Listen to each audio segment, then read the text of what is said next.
Sabda bagaimanakah warga Parepare mengenang sosok B.J. Habibie?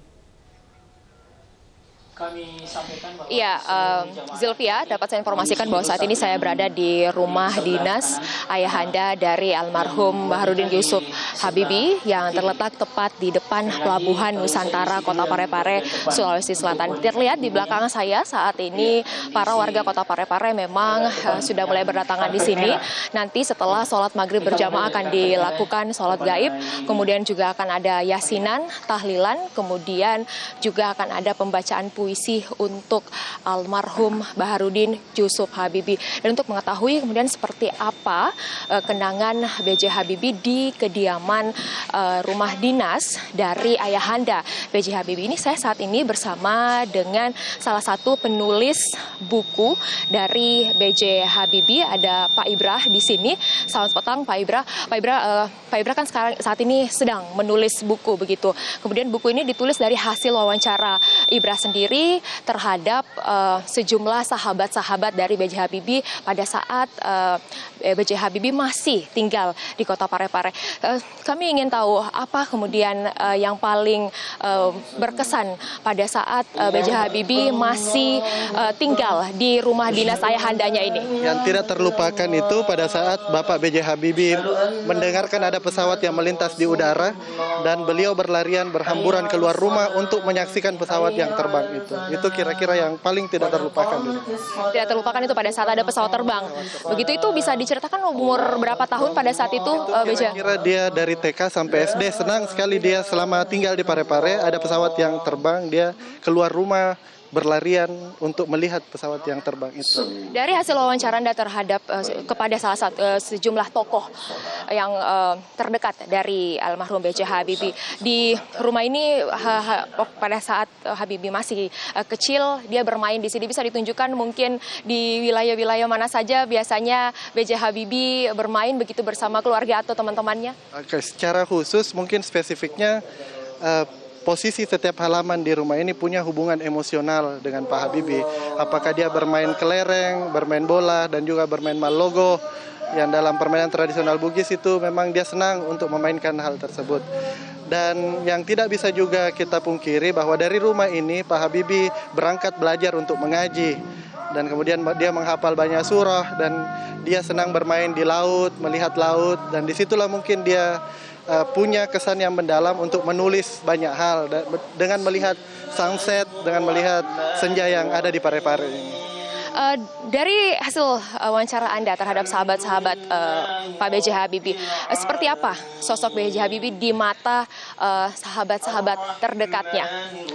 Habibie sebagaimana namanya itu adalah seorang kekasih, yang artinya kita semua kehilangan sosok yang inspiratif, punya semangat yang luar biasa, dan cinta yang sangat dalam.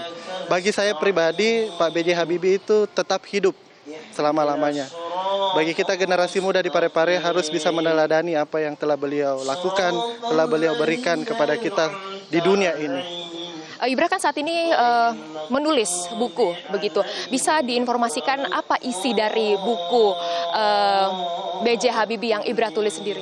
Dari tahun 2014 sesungguhnya saya melakukan riset, small riset untuk menuliskan beberapa tokoh, salah satunya Pak B.J. Habibie. Saya berdasarkan referensi dari 47 buku yang dituliskan Andi Makmur Makkah, selain daripada bertemu langsung dengan beberapa orang-orang yang dekat dengan Pak Habibie.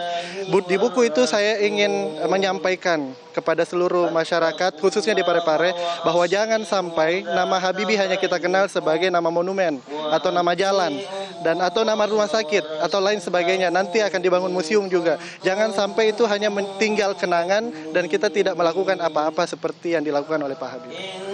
Saya mungkin di rumah dinas ini yang berada tepat di pinggir laut Kota Parepare, ada tempat-tempat lain mungkin yang menjadi kenangan bagi almarhum B.J. Habibie. Yang saya baca dari The True Life of Habibie, setiap sudut Kota Parepare sesungguhnya Pak Habibie punya kenangan tersendiri, termasuk di mana dia sekolah di SD 4, juga di Masjid Labukang, karena dia belajar mengaji di sekitar situ, dan juga ada rumah yang beliau tempati yang tidak jauh juga dari sini, sering bermain di sana. seperti itu. Terakhir mungkin Ibra ada pesan mungkin untuk para pemirsa di rumah, utamanya mereka yang sangat mencintai almarhum B.J. Habibie. Ada pesan-pesan mungkin yang bisa kita lihat kan sekarang B.J. Habibie sudah bersama dengan Ibu Ainun insya Allah di surga. Ada pesan mungkin? Dalam pepatah Bugis yang saya tuliskan juga dalam buku The Spirit of Parepare, Sumangana Parepare, saya mengungkapkan kunareko wuju takatai taruntuk nitu kusudu nasinin na onronge naikia kunareko ati takatai taruntuk nitu ku Parepare. If you look for a body, you might find it in every corner of the city. But if you look for a heart, you will find it in Parepare. Yeah. Baik, terima kasih Ibra, salah satu penulis buku B.J. Habibie Sukses Ki. Dan pemirsa, itu tadi wawancara saya dengan salah satu penulis buku B.J. Habibie dan juga salah satu warga kota Parepare. Seperti yang dikatakan Ibra bahwa memang kota Parepare ini memiliki kenangan yang sangat manis bagi Presiden ketiga Republik Indonesia B.J. Habibie. Untuk sementara demikian dari kota Parepare, Sulawesi Selatan, kembali ke Anda Zilvia. Terima kasih Sabda Roleh melaporkan langsung dari Parepare, Sulawesi Selatan.